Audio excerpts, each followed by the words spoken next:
We're going to start with the Pledge of Allegiance, so if you could stand.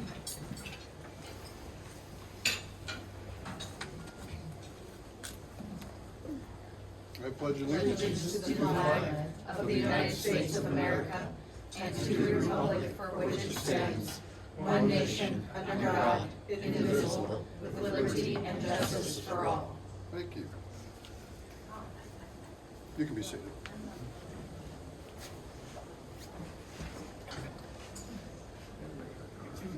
Laura, I think you were introducing some guests.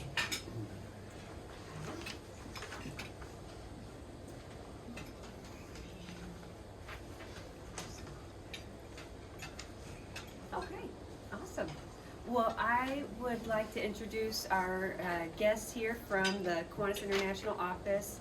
We have Tracy and Allie, Tracy Lingus and Allie Bowles. Right. Right, sorry. There was an Allie Bowles, That and must be what I'm I thinking just of. replaced her, and so we're both Allie with a B. So it's just either easier for you or Yeah. I And don't know. they work at the Kiwanis Children's Fund. And yeah, do we want them to say anything about their position or? Would you like to say Sure. anything about your I position? can start. I have just been here for about a month, and I am with the Central Region and the Midwest Region as a development officer. And I have always really wanted to be a part of Kiwanis personally, and so I'm more here personally as Allie Bright than for KCF, but I do work for KCF. So, thank you. Tracy? And yes, I'm also a part of the Kiwanis Children's Fund. I am the Senior Community Impact Officer, so I oversee all of our grant and scholarship programs to our young people. Yeah, I've been at Kiwanis for about 4.5 years now, and I like to come to this club like maybe once every couple of years, see new faces, see old faces. So thanks for having me. Thank you. I'd also like to introduce Natasha. Natasha, it's Wessels? Natasha's CKI at Bowling Green, correct? I'm just going to make it up. At Bowling Green, Natasha actually contacted her club and wants to join the club after she graduates in the spring. So please welcome Natasha. Greg.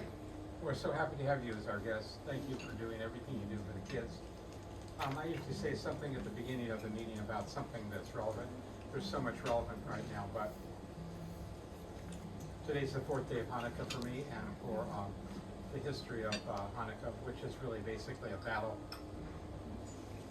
between the Greeks and the Jews and the Christians, the Romans, and a very decisive battle. Yes, there were 8 days, supposedly a candle that continued. So today we talk about that, I talk about it in a different context.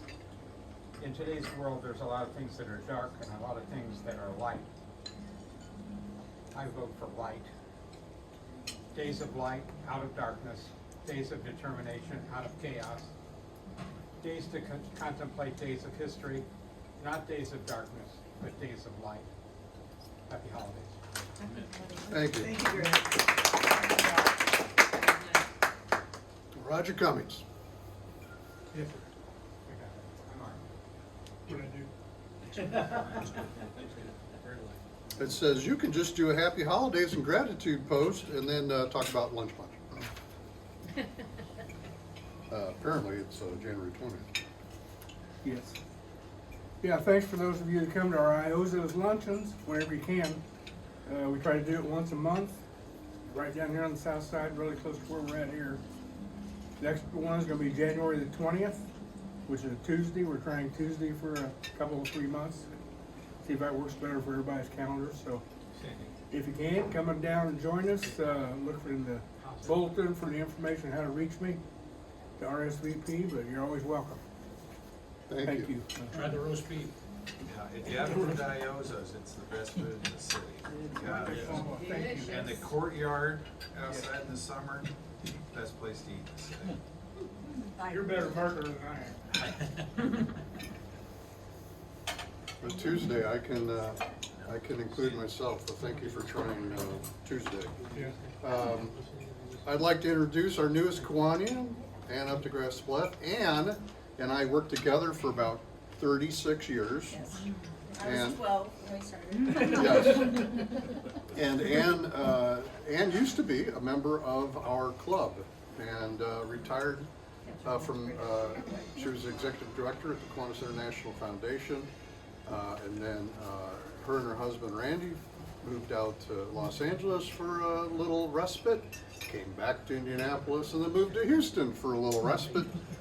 But she told me she's here permanently unless her husband gets a call to go help a church in Paris, and then maybe Then we're out. they're gonna make another They were all foray We're going to Paris with you. Okay. out of Indianapolis. You don't have to stand or anything, but welcome. Thank you. Wonderful to be back. Yeah, appreciate you joining. And I did participate in, when we were in California, the Kiwanis Club of Burbank, which had their 100th anniversary while we were there, and Jay Leno was the MC for their banquet. And then in Houston, I was at the Kiwanis Club of Houston, which is a very large club and lots of resources also, so not too different from our club, this club. Very engaged in the community, so I haven't been just slacking. Get a picture there. She's remained engaged. As we're setting the program calendar for the upcoming year, we need your input. What topics or issues are you interested in hearing about? Be sure to share your ideas. And of course, if you have any connections for speakers, would love those too. We are scheduling speakers for the third Thursday lunches here at the Columbia Club. Please do us a favor, reach out to someone you haven't in a while and ask them to join you. Thanks to bell ringers these past 2 Fridays and tomorrow. Perry Meridian Key Clubbers, Laura Holloway, Graham Honecker, Carol, Duke Haddad, Bob Lowry, Steve Robinson, myself, Roger Cummings, Eric Rowland, and Chuck Cotterman. Thank you, everybody, for bell ringing. I rang last Friday. It was cold outside, but inside the doors, it was just fine. I was told everybody last meeting, I remember bell ringing probably about 20 years ago on the corner of Washington and Illinois, and it was, I think it was about no degrees. Right in the wind tunnel. It was horrible, horrible. I thought there's got to be a better way. By the way, there's an open spot tomorrow from 4 to 5. If you're near the area of Kroger, 71st and Binford, would love for you to go and help out. What was it coming? 4 to 5. 4:45. 4 to 5 p.m. Oh. Yeah. Mary. So social supper in January is Tuesday the 6th, 5:30. We're going to be at Broad Ripple at the Northside Social Club.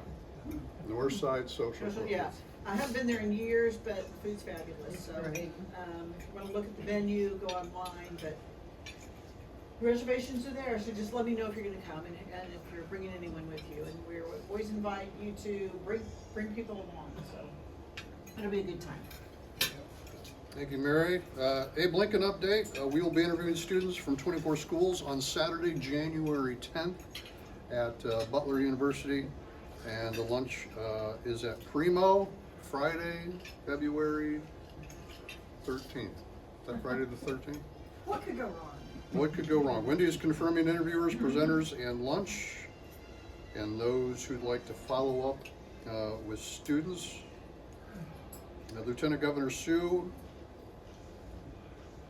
is it Perfogel? Pridefogel will be joining us. Registration is open on the website, indykiwanis.org/Abe Lincoln. Laura Holloway, do you have information on Radiothon? Yeah, I got to be interviewed for the WIBC Radiothon for Salvation Army, and so I got to talk to the Radio 1 announcer, and that was really cool. They sound on the phone exactly like they do on the radio, so it was neat. And I just basically talked about our club's impact in Indianapolis and highlighted Key Club International's 100th year of service and our membership goal of 250,000 members we're trying to reach this year, and how our Kiwanis Club alone sponsors over 200 of those students in 4 different high schools in Indianapolis. So that is a big impact that we are making, and I gave everybody who was listening a challenge to join Kiwanis, but I'll give you all the challenge to become involved in one of the service leadership programs. Lou Drexler, Roger Cummings, and I need more help to sponsor those Builders Club, Key Clubs, Circle K, all of them. So if you're interested and you want to make that your New Year's resolution, we'd love to have you. Thank you, Laura, I'm sorry if I missed it. Did you mention that the reason you were on is because the Kiwanis Foundation, our foundation, donates to the Salvation Army, is heavily involved and donated to radio. Stood up, so that was the reason why they were featuring Laura. Yes, yes. Trina was there to provide the check, and I was just interviewed. So. Which is awesome. Yeah, this club has been very, very supportive of the Salvation Army. Karen, would you like to give an update? Foundation. I'd love to see Mike Halstead give an update. That's what I'd love. He's standing there, he's got like a suit. And he has coat on, notes and everything. Paper, look at, he's wearing He's got a notes, I'll take all he's got a comers. suit. That alone deserves applause. Oh, all right. Thanks, Karen. Well, I do want to say it's great to see so many young people, so many young faces, new faces in the I'm happy to crowd. be Wow. That's great. Thank you, President, for letting me talk for a minute. I want to talk to you more about our Kiwanis Foundation of Indianapolis. We have someone here from Kiwanis Foundation International, but this is about the Indianapolis chapter, and as Karen mentioned, and as we've talked about before, and a lot of you already know this, but in case you don't know, so much of what we do as a club is paid for and sponsored by our Kiwanis Foundation of Indianapolis. All the special programs, so Abe Lincoln that's coming up, basketball, Final Four luncheon, football programming, all the scholarships that we give. Last year, I think we gave out almost $300,000 in scholarships, gifts to the club, internal grants for the different programs, external grants for other not-for-profits and social service agencies. As Karen mentioned, we do a lot for Salvation Army, but we also, because it was our 75th year anniversary last year, we gave out $75,000 in special grants to 3 organizations, the Julian Center, Salvation Army. We also gave a smaller grant to Indiana Coalition Against Domestic Violence, which is Laura Berry's. She's the executive director. And thank you, though. What was the other? There was another, Gleaners. Gleaners, and did we do outreach, the group that does that might have been just a regular, I don't know if that's what it's Outreach actually. Inc. I said Yeah, Right. thank you. And Outreach Inc., if you're not aware, focuses on teenagers that are homeless, very specific. So again, because of all the things that the foundation does for our club, really we wouldn't have a club without the foundation, just in terms of costs of having lunches and all the different programs. We have an annual appeal every year. We sent out, hopefully you've received this in the mail already, for the end of the year annual appeal. And we can send you an email if you want. I think Kelly has sent out a few emails. Laura, Barry, Karen, and myself are on the development committee for the foundation. So we're here to ask you today, as you're thinking about your end of year giving, please give money to the foundation. We need it. I think we have, how many board members do we have? 15, maybe 16, all members of the club. And they really do a great job, I think, of figuring out where best to put our money. And we really are making a huge impact in Indianapolis. So if you're not as familiar with the foundation, I'd love to have a few minutes to talk to you about it. But a lot of you, I see, you're all either on the board or have been on the board, so you're well aware. So just remember, end of year appeal, if you have extra money, this is the best place to put it, right here. So, thank you so much, and for your consideration. Okay, I'm also here to introduce our speaker, Dr. Rich Schreiner. Is that correct? Okay. I've been called worse. You've been called worse? Okay. Probably today. And you've probably been kicked out of better places too, right? Dr. Rich Schreiner. Dr. Rich Schreiner, Kiwanian, is the retired chair of the pediatrics department and physician-in-chief at Riley. He will let us tell us a little bit more about the Riley Centennial and the historical marker that was just installed. A kid again will also join us for a grant recap. And for those of you who don't remember, our Kiwanis Club in 1920 was one of the founding donors to Riley.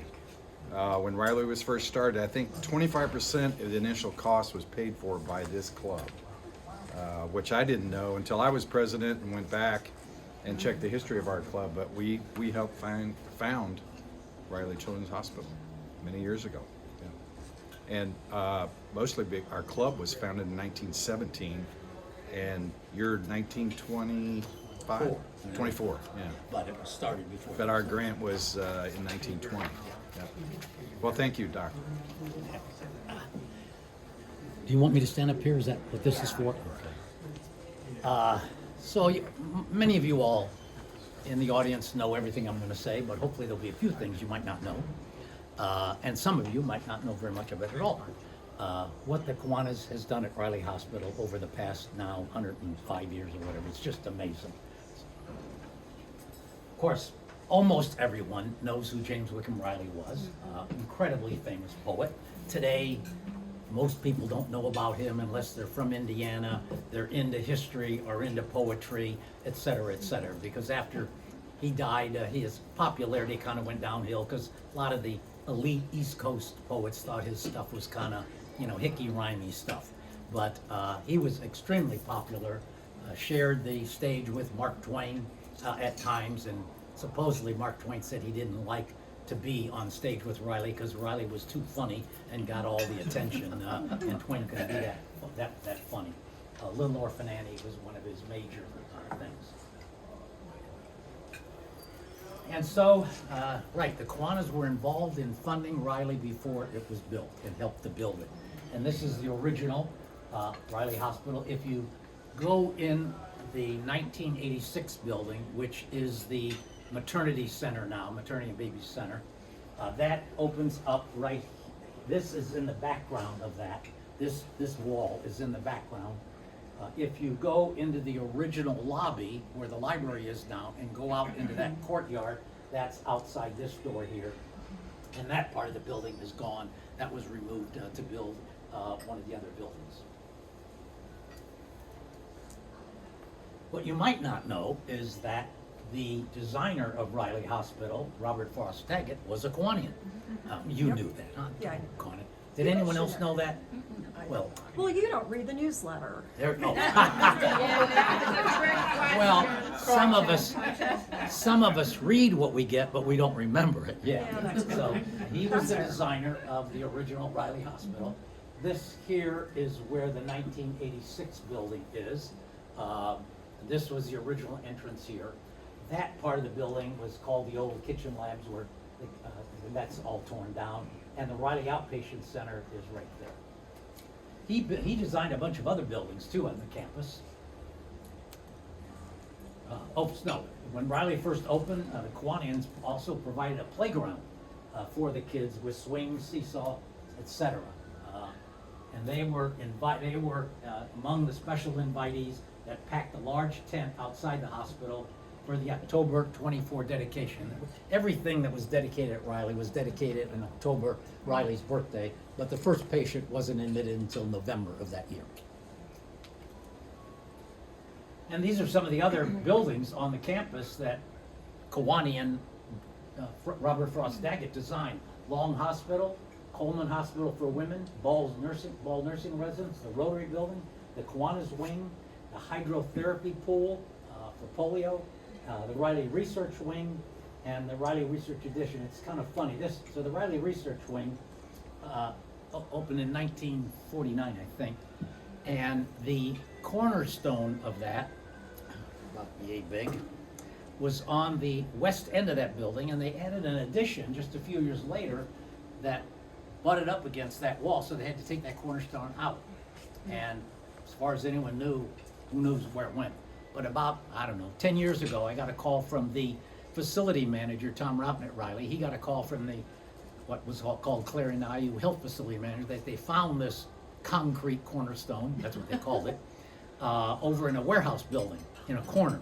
And fortunately, it wasn't thrown out, because 99% of the time stuff like that gets into a dumpster. And it was brought to Riley, and it's outside these two buildings now. And in fact, we found the 78 or 33 and a third, I forgot, RPM record of the live radio broadcast of the dedication of that building, and they read off what's on that cornerstone. It's not concrete, it's Bedford limestone, and we found pictures of the stone people down in Bedford carving out all the writing in that particular thing. It's just beautiful, and we were able to save it. Hopefully, eventually, we'll maybe get it installed on a wall somewhere, but at least it didn't get put in a dumpster. The hydrotherapy pool was built in 1936, and of course, famous picture of President Franklin Roosevelt visiting the pool in the 1930s. Yeah, a friend of mine, Jim Lemons, who was head of newborn medicine, even though he's 81 now, he's still working half time. But anyway, for my 60th birthday or something like that, whatever, he had a copy of this photo made with my little picture face here. and he's got such a great sense of humor. And he had it framed, and he wrote on it, Rich, great to see you again, Franklin Roosevelt. Yeah. The Kiwanis wing opened in 1930 at the 1922 convention. The Riley Memorial Association, what is today called the Riley Children's Foundation, leaders Louis Huseman and Jane Fessler suggested that the Kiwanis raise $150,000 to build a new orthopedic unit called the K-Wing at Riley Hospital. They accepted the challenge. By 24, they had raised $104,000. By 28, more than $150,000. And by 1930, the 71 Kiwanis Club donated $165,000 to build that K-Wing. In July 1929, there was a cornerstone laying with 500 visiting Kiwanians, including the international president. The K-Wing had 55 beds, and just incredible. And it not only had orthopedic patients, but had a number of kids with polio that were in iron lungs there. That might be the next which, oh no. Yeah, anyway, so this is the K-Wing here. This is looking at it from the west here. Looking at it from the east here, K-Wing right here, and the polio unit was eventually extended from this wing of the original hospital out this way, and then right here is the 1986 building, and then back in here, the Riley Outpatient Center, which opened in 2000. Lots of kids in the 40s and 50s with polio on iron lungs, and boy, the stories that we found in working on the 100-year history book of Riley, the stories that we found about patients with polio. I mean, like for example, Connie Gaines, one of our nurses in the NICU that I worked with for many, many, many years, back when I was a real doctor, taking care of sick babies. She was in Riley in an iron lung, but as frequently the case, they didn't have enough iron lungs and didn't have an infant iron lung, so she was in an adult iron lung and had all kinds of deformities from the pressure on here that had many, many, many surgeries. And then she came to work at the newborn unit at Riley, and I think it might be in the book. I think it's in the book where Candace Gunner, the writer of the book, interviewed about 6 or 8 Riley newborn ICU nurses, and she tells the story of how, you know, back when she saw all these sick kids and all, you know, none of them cared about the fact that she looked so abnormal with her deformities because of being in a iron lung that was too big for her. And in 1958, they remodeled an area for the Kiwanis Diagnostic and Outpatient Center, because things were, of course, dramatically improving with antibiotics and surgery and other things, and there was so much more being done as an outpatient. I almost joke now that I think we're gonna be doing open heart surgery as an outpatient pretty soon. I'm not serious, that's a joke, but anyway. And with polio vaccinations, so they needed more outpatient service, so they put rooms and equipment. The Kiwanis donated, pledging to raise $80,000, and was dedicated in 1958, called the Kiwanis Diagnostic and Outpatient Center. And in one first year, 38,000 kids were seen there in 20 specialties. And Perry Lesh, who was an RMA president, I forgot what Perry Lesh did as business-wise in the community. No one else is bringing that up, so they don't know either. And he called a gift most magnificent and most timely. This is the dedication of the Kiwanis Diagnostic Center in 1958 with Kiwanis governor and the administrator of Riley Hospital. And then the 40th anniversary of the Kiwanis wing with Perry Lesh, the district secretary for the Kiwanis Club, Elton Ridley, director of hospitals, and my predecessor, Maury Green, chairman of the Department of Pediatrics. So that was a one-stop service for sick and crippled kids. Of course, crippled becoming a inappropriate word to use, just like today disabled is considered by many to be a politically incorrect word. The correct word is physically challenged or intellectually challenged, certainly not retardation, another politically incorrect word. Of course, I think that whatever words we use today will be inappropriate 30, 40 years from now, too. So the Riley Outpatient Diagnostic Center permitted simultaneous operation of several clinics, and so kids could be seen by multiple specialists at the same time. And one of the Kiwanians that many of you all know, Bob Baxter, his family was one of the major donators for the design of the 1971 building. Now, this 1971 building was just that. This was the original plan, but this part was never built because they built the 1986 big wing instead. But Bob Baxter's family was one of the major contributors to that 1971 building, and this wing was referred to as the Francis Baxter Memorial Wing. And I don't know if this is in here, the Baxter Parent Care Unit, which was a novel idea of my predecessor, Maury Green. People thought he was kind of goofy coming up with this idea of a parent care unit where parents who had kids with complicated problems, tracheostomy and other things, could take their kid into a bedroom, like a unit with bedrooms, and learn how to take care of their kid with a tracheostomy or with all kinds of tubes in them, etc. Phenomenal idea. Next one. And then also the Kiwanis funded a rehabilitation center on the fourth floor of the 1971 building. Next one. Then Don Carpenter and his wife, Gladys, from Brazil, Indiana, funded the dialysis center, the Carpenter Dialysis Center at Raleigh in 1982.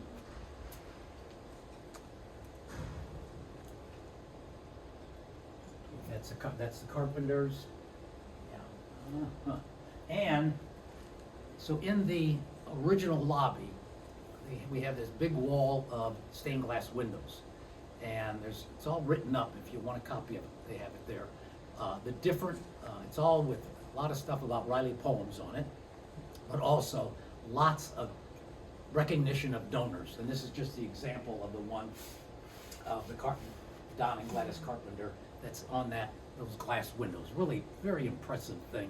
And again, it's all written up if you want some information about it.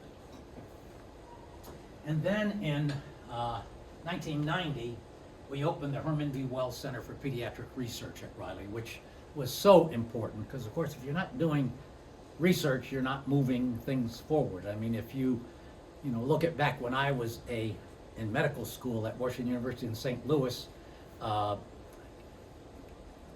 some people in this country were doing crazy things. They were using poisons, chemotherapy for kids with leukemia, and a lot of people thought that was nuts, using poisonous, stuff like that in kids. Leukemia was fatal. You couldn't do anything about it. Whereas now, for acute lymphocytic leukemia, about 90% of kids outlive their disease, but that's research. Only research has done that. Myself, Ehrlich, president of IU, Otto Frenzel, head of the Riley Foundation, and Walt Daly, the dean, and Herman B. Wells. And keep in mind, not that it matters, but just so you can have something to kid other people with and show them how smart you are. Remember, there is no period after the B in Herman B. Wells, because the B doesn't stand for anything. There's no period. Good trivia. Yeah, exactly. Well, that way, and when you quiz people, don't act like you just learned it. Act like you knew it all along, and you can't believe, how did they not know that, Yeah. And Kiwanis funded the Riley Trauma Center in 1987. I think it was only one of about a half dozen pediatric trauma centers in the United States at that time. Next one. And that's some of the doctors with Phil Merck and Trey Scher, who was the director of the trauma center. And then in 2000, we opened the Riley Outpatient Center, and when that opened, that was the largest pediatric subspecialty. By that I mean not primary care, but subspecialty, cancer, cardiology, surgery, etc., in the United States. Now it isn't anymore, but it was when it opened. And then in 2011, the first phase of the Simon Family Tower opened, and just incredible. This is 640,000 square feet. That's bigger than the 71 building and the 86 building combined. Each of those are about 250,000 square feet, and this building 640. Just incredible. And all phases were completed in 2019.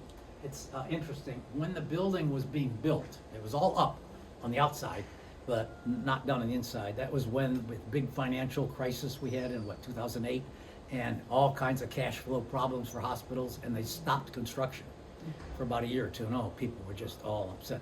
It didn't bother me at all, because I knew the whole building was up. They weren't going to fail to finish the building, but it did. And actually, it was a blessing, because when you're designing hospitals, any building maybe, you got to have all kinds of nurses and doctors involved in it, and everything's got to go boom, boom, boom, boom, boom, boom.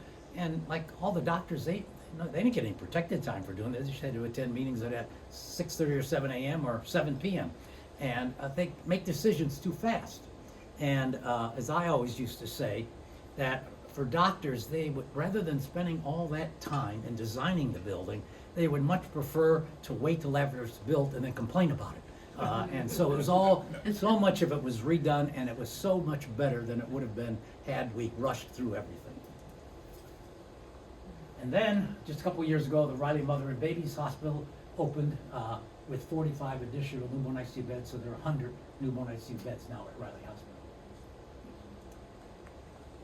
And so when you walk in the Kiwanis Center, near the Kiwanis, walk in the Riley Outpatient Center, near the Kiwanis wall, right there, there's a wonderful logo of Kiwanis.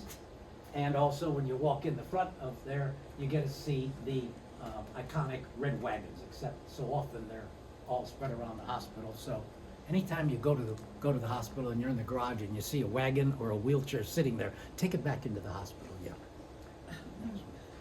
So we came up with a 100-year history book. I did not write it. Karen Stroop, who worked at Riley for many years, she and I did a lot of the backdoor work to get material from, I talked to about 500 different people to get material to the writer, Candace O'Connor. It's a wonderful book. I knew what the one criticism would be. It doesn't include everything. And so some people, are saying, gee, there isn't very much about my program or about me or whatever. No, I haven't heard anyone say that to me, but anyway, but that's just life. They said we couldn't have it more than 300 pages. But they're for sale, $35, in each of the gift shops and at the Riley Museum home.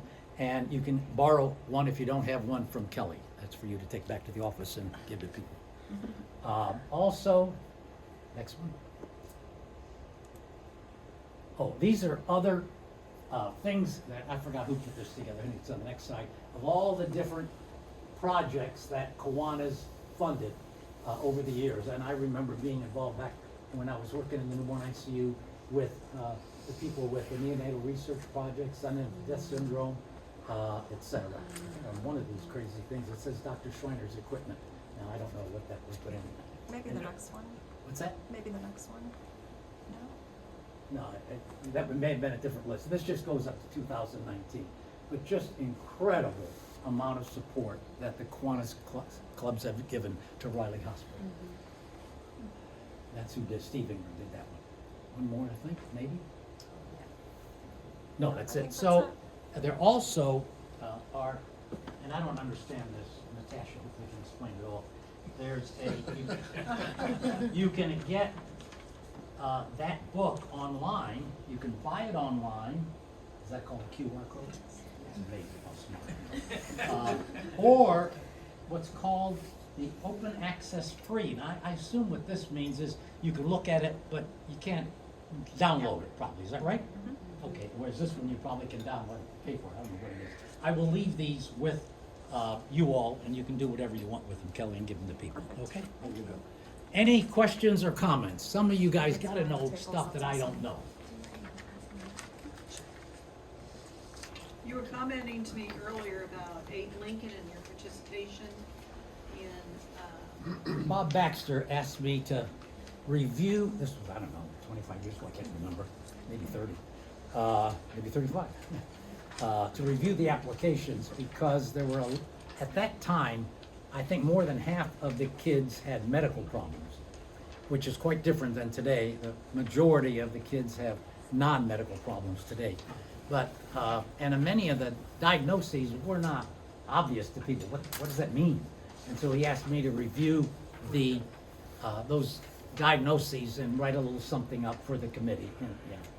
Then I got on the committee, but I'm in the spirit of transparency and full disclosure, I have not been an active participant, except I will again sponsor a table at the luncheon, yes. And it was great last year because the kid, Matthias. it was a Riley kid, and they did a story about him on the Facebook page or whatever. It's just beautiful, yeah. Doctor, Yes. How did the word Riley come again to be? Jane? Where did Riley come from? He was born in Greenfield, Right, I know that. but then he lived here, right over, about 4 blocks over there at Lockerbie, for about 20-some years. He didn't own the building. He either, some people say he paid, and some people say he didn't have to pay the rent with, I forgot the name of the couple that owned the building. And then when he died, the people that owned the hot back building, I forgot, what's his name, William, very well-known guy in town here. He bought the hot dog building a few years after Riley died for $12,000. And then after the Riley Memorial Association was formed in the mid to late 20s, he sold it back to the Riley Memorial Association for the same amount of money that he paid for it. And the whole purpose of him doing that was to preserve that building. And it's, I'm told, the finest Victorian preservation in the country. Not restoration, but preservation. And I bet you haven't been there, have you? You need to go there. A lot of people haven't been there, but it's a phenomenal place, yeah, phenomenal. And his connection to the hospital would have been? Oh, no connection at all. It's just, I'm sorry, that's what you want to know. Why Riley? He had very well-known friends.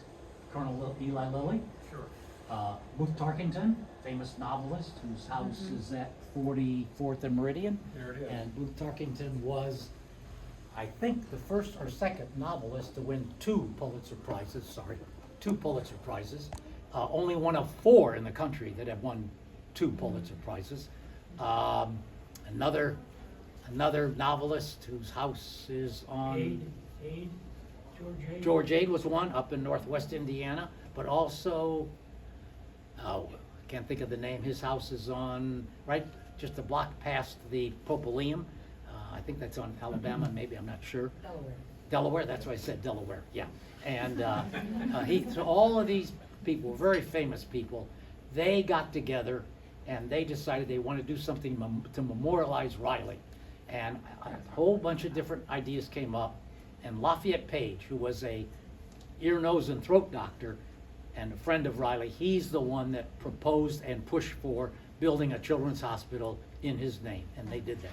Now, plans were delayed with World War I because most of them, including Lafayette Page, went off to Europe to war. And so there was a few years delay. But that's how it got the name James Whitcomb Riley. The money didn't come from his estate at all, and he wasn't involved in that at all, but his friends, pushed for I it, was yes. just at the Riley House 2 weeks ago. Uh-huh. It's so well known for preservation that Sacred Places National and Indiana Landmarks Local have their national meeting at the Riley Dude, House. wow, wow, And have dinner there and everything because, you know, it's got the kitchen and it's perfect for. wow, wow. Even though Indiana Landmarks building is right next door, and it's a beautiful building too, they use the Riley House because it's more Sure, comfortable. for the sure, right size. sure, and it is, Yeah.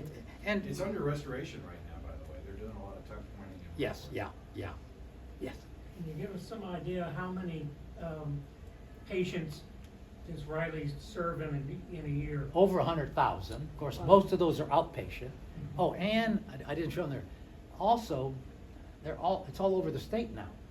In the 1960s, we had late 60s, early 70s, 2 cardiologists, Don Gerard and Roger Hurwitz, and a pediatrician from the Army base at Grissom, or Air Force Base, whatever that was, and a pediatrician who just finished his residency at Methodist Hospital, George Horvath in South Bend.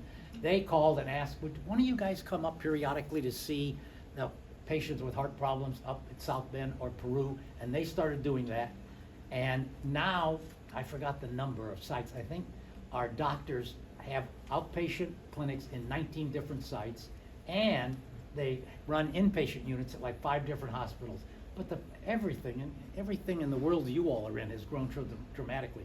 When I came to Riley in '73, the Department of Pediatrics, that doesn't include any of the surgical specialties and doesn't include psychiatry, neurology, pathology, radiology, anesthesiology, only had 20-some faculty in it.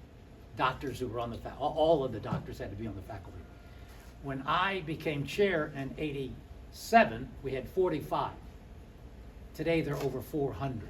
I mean, it's just crazy, nuts, just amazing. Well, it's wonderful. Do you have, if children come in without vaccinations, what do you do? Do you turn them away? No, well, again, I don't know. I'm not involved I'm anymore. asking you for But, political- no, they would admit them and in isolation if necessary, yeah, no. Necessary, but otherwise you would offer vaccine? Oh, yes, yeah. Well, and I can, depending what disease, but you take polio. Polio, I mean, I remember my parents telling me that, boy, in the 40s and 50s, they were so paranoid about that. In fact, I'm pretty sure my dad was at one time opposed to the polio vaccine because there was a batch, I forgot who made it, not Lilly. Lilly was a big provider of polio vaccine, made somewhere else, I forgot who made it, that was contaminated. And some people did get the polio from the contaminated vaccine. And of course, if you're a parent and you hear that or read that, well, you don't understand all this stuff. Why would you? And apparently he was fairly negative about it, although we all got it. But still, I mean, what an incredible, Yeah. We want to thank you for what you've done with this, and we're so happy to be a partner. On behalf of the board, I know I speak for all of them, and you are the light that I was talking about. Well, thank you very much. That's more than I deserve. If I give you my wife's phone number, would you give her a call? Because my mommy isn't around anymore to say. We have one more question for Dr. Rich from our Lieutenant Governor. Can I ask one quick question, and then if you're gonna be here for a few minutes, I can ask you a second one? Sure. Was Kurt Vonnegut ever involved in anything with Riley? Not that Just I know curious. of, no, not that I know of. Okay, well, you mentioned another famous author, and Yeah, he's not who that I know of, he's no. who I think about. And I've tried to read his books. They're just too dark and deep for me. Yeah. I'm a simple guy. Not all of them. Pardon me? Not all of them. Well, I'm sure they're not. And he's, Read the Galapagos. but it's just, I'm a simple guy, Well, yeah. this is Yeah. great. Thank you so much. Thank you. Thank you. Dr. Schreiner, we're going to make a donation in your honor to the foundation, the Kid Again Foundation. They provide hope, happiness, and healing for children with life-threatening conditions and their families. Thank you. You are welcome. Thank you for coming. Two more quick pieces of business. Our basketball state finals luncheons will be at Cambridge Fieldhouse again. Girls' lunch is Wednesday, February 25th, and the boys' lunch is Thursday, March 26th, thanks to our partners, the IHSAA and Pacers Sports Entertainment. We just paid out our 2 girls' basketball scholarships this week. I'd like to share what they're up to. Our 2024 scholar, Kaylee Butts, Perry Meridian, she's studying elementary education at Taylor University. She shares she loves going into schools to teach lessons and worked at a day camp at IU Indy with 5 and 6-year-olds this past summer. She said it was so exhilarating, and I'm happy to say I was only licked 3 times. I'm having a blast getting to learn and gain experiences and pursue teaching to hopefully make a difference in the lives of so many kids one day. Our 2025 recipient, Annie McAllister from Bishop Chatard, is majoring in biochemistry. Didn't we all? And in the honors program at University of Dayton. She said she's still figuring out what career she wants to pursue, and she has loved her first semester of college. I'd also like to thank Mary Bulk for her service to the club and foundation. Come on up, Mary. One is a plaque of Indiana that was carved by, remember Nolan Allen? Yes.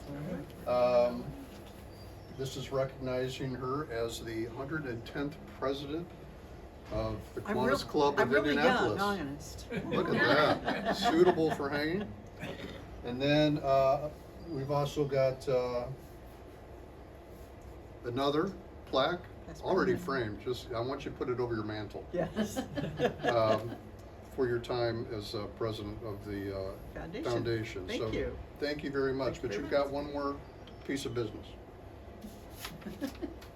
before you go. There's a list of recipients, 5K grant recipients.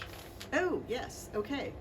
So. And if you stop like that, it's up on screen for everyone to see them. Let me get out of the way. If you want to move over to Let me that get side, out so we of can the see way. you. So these are all the organizations that were selected to get $5,000 grants from us, from the foundation that you so generously give to. Mm-hmm. These are all not-for-profit organizations that focus on children within Marion County. And you know, it's tough to select from all the people who need the funds, but these are the ones that the team put together and gave grants to, and we'll be giving those out pretty soon, if they're not all out already. So thank you for all the donations that you give to the foundation, because we truly do make a positive impact for so many different children in so many different ways, because they all need it. So It's really thank great you, when thank you to all of you. These organizations come in and make a presentation Yes. on what the grant money went towards. I love that about coming to the club and on these luncheons, and then someone gives a presentation of what the money is used for. It's pretty great. Yeah. Thank you very much. Thank you. Is there anything else I've forgotten? Perfect. Thank goodness for you. If you stay after a minute or two after we talk. Tracy, Allie, thank you for coming down, and thanks for coming back. Yes. Good to see you. Natasha, good luck in your last as a semester, and look forward to seeing you late spring, early summer. Perfect. With that, we are adjourned.